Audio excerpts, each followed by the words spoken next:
Hey everyone, my name is Josh, and I am a Wargaming noob. Welcome to the WarGamingNewb Podcast, the inaugural episode. This podcast will be uploaded to both WarGamingNewb, my OG channel, and WarGamingNewb Historical, my historical channel, because I'm going to cover stuff that would be applicable to both channels.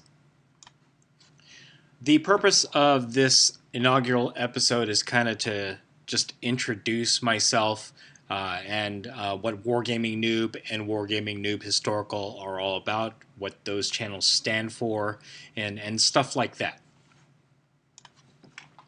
I don't imagine that this particular podcast will be very long. Future podcasts will cover different subjects and different games that I'm either interested in or I'm playing with James, who is also part of WarGamingNewb and WarGamingNewb Historical. Many of you who have watched videos from WarGamingNewb Historical, specifically the battle reports, will have seen James play against me in many of those videos. So, but I am the main initiator of both channels. I run both of them and manage both of them. So yeah. Anyway, let's get started with the meat and potatoes of why I'm doing this podcast. But before I do that, I wanted to do a special shout out to James from Games According to James. He inspired me to do this because I've listened to a few of his podcasts and really enjoyed the format of that. So that's my main reason for doing this. Also, this will be separate from like the vlogs that I do on both channels, more specifically WarGamingNewb Historical, because those are like, I guess, more inclined to specific projects that I'm working on with that channel. This will be more off the cuff, more personal in terms of my thoughts on certain subjects and stuff like that. So thank you, James. Hopefully you'll listen to this and you'll enjoy it. So moving on, I wanted to talk a little bit about how I started both WarGamingNewb and WarGamingNewb Historical and kind of like the impetus for that happening. I've been a gamer for at least 30 years now, but most of my gaming experience actually started in high school back in the 90s. Because I had a bigger peer group that tended to play certain games. For example, I had a group of friends who were really into Robotech. So every lunch, they would do a campaign, or at least play part of a campaign for the Robotech RPG, which I became a part of because I also was a big fan of Macross and Robotech. And in fact, out of all my friends who were playing Veritech pilots, and those were their characters, I was the only one that played a character from Southern Cross.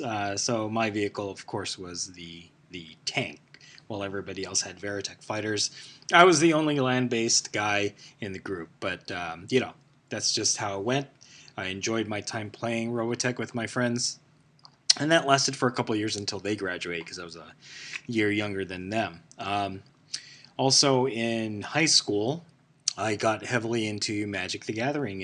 In fact, I entered the game through some folks who were selling cards that they had bought from their local game store.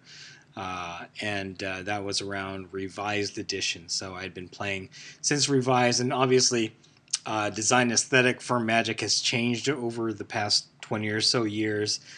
So back then it was more of the Wild West in terms of how you built your deck and just really wanted to get the big creatures out rather than any sort of grand strategy to beat your opponent. And, sometimes I miss just that fun of big stompy monsters being called out to do battle on your behalf. But, I actually, up until recently, have still been playing Magic the Gathering kind of on and off, but more so Magic the Gathering Arena now just because I don't have the time to go to local game stores. In fact, most local game stores don't have open play because of COVID restrictions. I think that's loosening now, but it is what it is. Magic the Gathering or MTG Arena is definitely a great way to drop into a couple quick games before having to do real life stuff. But honestly, the big daddy of them all was Dungeons & Dragons, and again, in high school, that's when I started playing Dungeons and Dragons. It was advanced Dungeons and Dragons back then, so second edition, basically. And I played that all throughout high school. I had a friend who DM'd, and he basically ran all of our campaigns. Usually it was just me and him because we really didn't have any other friends during high school that played D&D. They mostly played Robotech. But up until recently, actually, I haven't actually played D&D since high school and a little bit after. But my son and his friends play D&D, so it's fantastic that a newer generation of players is around, and obviously they're playing 5th edition, which I have no idea about because I haven't played in 20 or so years. But the fact that my son does that on Discord, in fact, proves that you can do these games remotely and still have the camaraderie of your friends around to grow and learn and just evolve your way of gaming. So that's pretty fantastic. But let's move a little bit forward. In the late 90s, I discovered Warhammer 40K. Now, I didn't start playing then. In fact, I didn't actually start playing Warhammer 40K until around the 4th, 5th, 6th, and 7th editions. And even then, it was very light. Mainly, I liked collecting the models, and I've been an Eldar fan for a long time. A lot of the models that I have are Eldar specific. So they're very old, and in fact, because the line hasn't changed much in the past 20 or so years, those figures that I have are still applicable. It's fantastic to know that I still have models from back then. Most of them semi-painted, but again, that's a subject for another time. But as my son grew older, he and I started playing more and more war games. When he was around 11 or 12, he and I started playing Privateer Press's War Machine and Hordes, because what I liked at that time, at least during second edition of War Machine and Hordes, is that you could just buy a battle box and you had a pre-built army. After that you could add like a bunch of other stuff to make your army larger and have different abilities and stuff like that. But the fact that the starters were enough to get you going was the appeal for he and I to play those two games. Obviously we spent a lot of money, sunk a lot of money into that, but that's just how it goes with wargaming. It goes hand in hand with wargaming, the spending of money.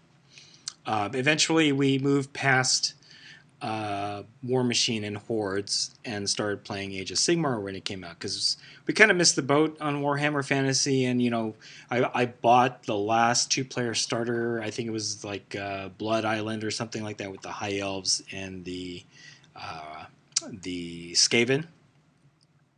But I felt that maybe at that time, at least, it was too difficult for my son to learn how to play that. And in fact, it was kind of difficult for me to understand. We were coming in at the tail end of 7th edition.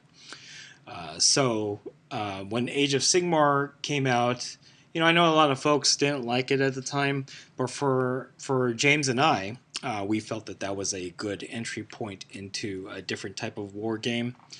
And we heavily invested in that. So Age of Sigmar we played for a few years, and then Warhammer 40K 8th edition came out, and the fact that at its core a lot of the mechanics were similar to Age of Sigmar, it was very easy for us to seg into Warhammer 40K 8th edition, and it was fantastic being able to pull like a lot of my old models out and play with those, and then introduce my son to playing Warhammer 40K, and it's very, very long history. So but things change, our tastes change. My son went through high school and graduated, but before he graduated, maybe around his junior year, we started getting into historicals. I actually started moving away from sci-fi and fantasy because I wanted to try something different, and my tastes have changed. I've always been a very big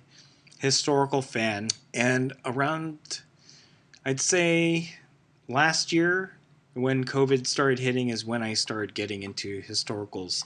I wanted to try something different. I've always been a fan of Roman history, so we ended up getting Warlords SPQR. But most of our gameplay actually revolved around World War II games, and we got into Bolt Action and Flames of War, and we found that those game systems were very easy to get into, even though the rules we're still kind of getting used to. We're missing stuff here and there, and you'll see that in any of the battle reports that are on the historical channel. Now, we're totally not 100% of the rules, but we're still having fun doing it, and so heavily into World War II. But now that my WarGamingNewb historical channel is getting closer to its 1-year anniversary, and that's October 1st, by the way, I'm circling back to what I did when I started that channel, and that's Hail Caesar. We have a number of figures that we can use to play Hail Caesar, and that's what we're trying to do. But I put myself a challenge around mid-August of this year to assemble, paint everything in the Invasion of Britain 2-player starter from Hail Caesar, so that James and I can actually get a real game of Hail Caesar in, and then kind of build from there.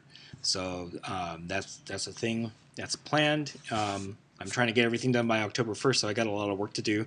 Thankfully, I had a bunch, or at least half of the Romans done. I got to finish off the Romans. I've started work on the Celt side, the Celtic side. But, again, I'm doing this by myself. I'm painting them by myself. It's going to take a little while. And I keep getting distracted by another thing that I've recently gotten interested in, and that's Napoleonics.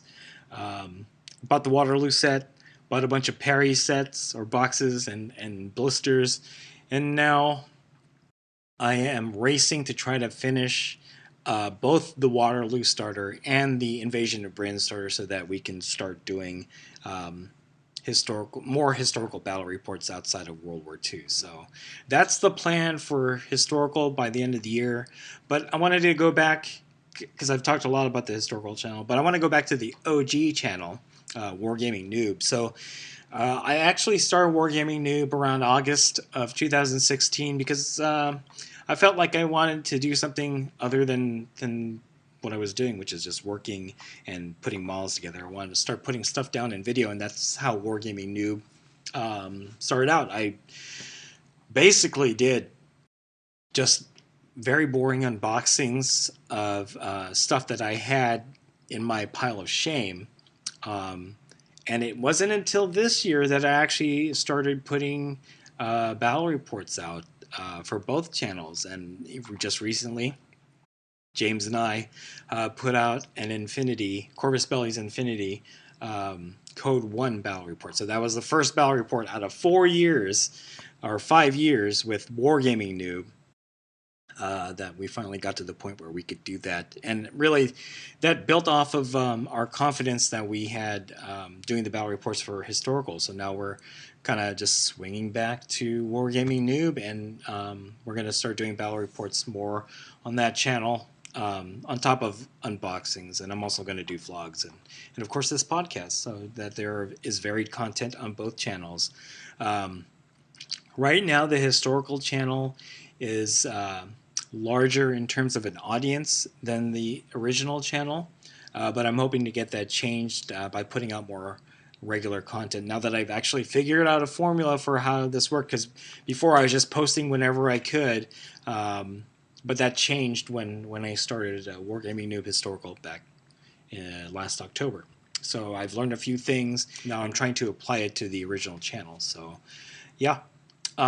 Moving forward with WarGamingNewb, we are pretty much getting out of any Games Workshop games. I think if anything, the only Games Workshop game that we might play on a more regular basis and talk about on a regular basis on WarGamingNewb is Age of Sigmar, because we feel that that's a solid system, and it doesn't really need us to commit as much as, like, let's say 40K in terms of buying stuff. We already have a lot of figures that are still usable in third edition Age of Sigmar. So if anything, that's what we're going to do. Actually, another Games Workshop game that we will probably continue to do, or at least start doing, on that channel is Warhammer Underworlds, because it's very inexpensive to get into. You can buy figures or the war bands that can still be used in Age of Sigmar, which is fantastic. I love that that's the case. But another reason why I want to play Warhammer Underworlds is that my daughter, who has been watching James and I play our battles, our games and stuff, wants or has expressed interest in learning how to wargame, which is unprecedented for me because I never thought that she would be interested in that, but she seems to be interested in that. So I figure Warhammer Underworlds will be the entry game for her because it doesn't really cost a lot to get into. We have several war bands that she can try out. Obviously, she wants to get a war band that appeals to her, so if anything, I'll take her to the local game store and see if there's something that piques her interest, and then we can kind of go from there. But the main impetus for me, kind of restarting things on the OG channel, WarGamingNewb, is Infinity. A couple years ago, we started getting into Infinity heavily, version N3. But then we stopped because life gets in the way, as it does most times. But now that N4 and Code 1 are out, we felt it was maybe a great time to jump back into the game. And you'll see that if you watch that battle report that's on WarGamingNewb. But yeah, I think most of our focus for WarGamingNewb will be around Age of Sigmar, Warhammer Underworlds, more importantly, Infinity, and some Battletech, which Battletech will cross over between both historical and WarGamingNewb, because I did start posting stuff over there to see if there was interest, because a lot of the audience for WarGamingNewb historical skews a little bit older and probably have fond memories of Battletech, since that's a venerable property that's been around for 30 plus years. But yeah, now that Battletech actually is having a renaissance that started a few years ago when Catalyst just decided to put out new stuff, it's brought more attention to Battletech, and that there might be a greater interest in it now. So I'll be cross-posting Battletech stuff between WarGamingNewb and WarGamingNewb Historical. All the Infinity stuff will be in WarGamingNewb. All of the Age of Sigmar and Warhammer Underworlds will also be on that channel. Will mainly be a historical channel, and with focus on Ancients, Napoleonics, and World War II, as well as World War Weird, Dust 1947, Conflict 47, and all that stuff. So, wow, we're almost to the 20-minute mark. I think I'm going to wrap it up here. I know for some this will probably sound like rambling, but hopefully kind of gives you guys an idea of what WarGamingNewb and WarGamingNewb Historical is. At its most base level, WarGamingNewb and WarGamingNewb Historical are channels that are geared towards the casual and new player, because that's how I feel.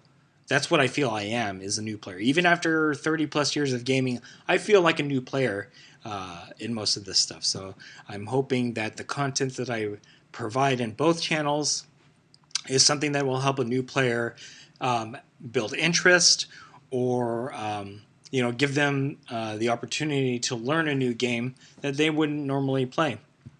Most of the stuff is going to be referenced, but hopefully the battle reports and stuff like that, kind of urge these players to play something different. And that's the whole core of what WarGamingNewb and WarGamingNewb Historical is about. Gaming from the new player perspective is kind of the motto of both of those channels. So anyway, if you like this podcast, which will be posted on YouTube, which means I'm going to go through my spiel here. If you like this podcast, go ahead and click like. If you haven't subscribed to either channel, I'd appreciate it if you do.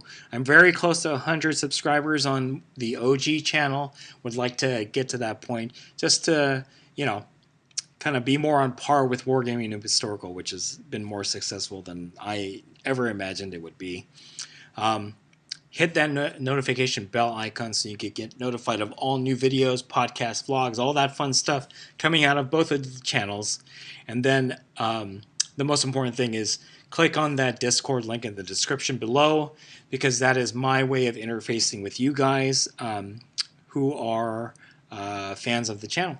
Because I would love to talk to you guys about anything gaming related, life related, whatever. I just feel like that would be a great way for us to connect with you, and we'll build a community, because that's what wargaming is all about, is building a community of gamers who love the same type of stuff. So anyway, thanks for listening to this inaugural podcast. I'm hoping to do this every couple weeks, and we'll talk about different subjects, games, stuff like that.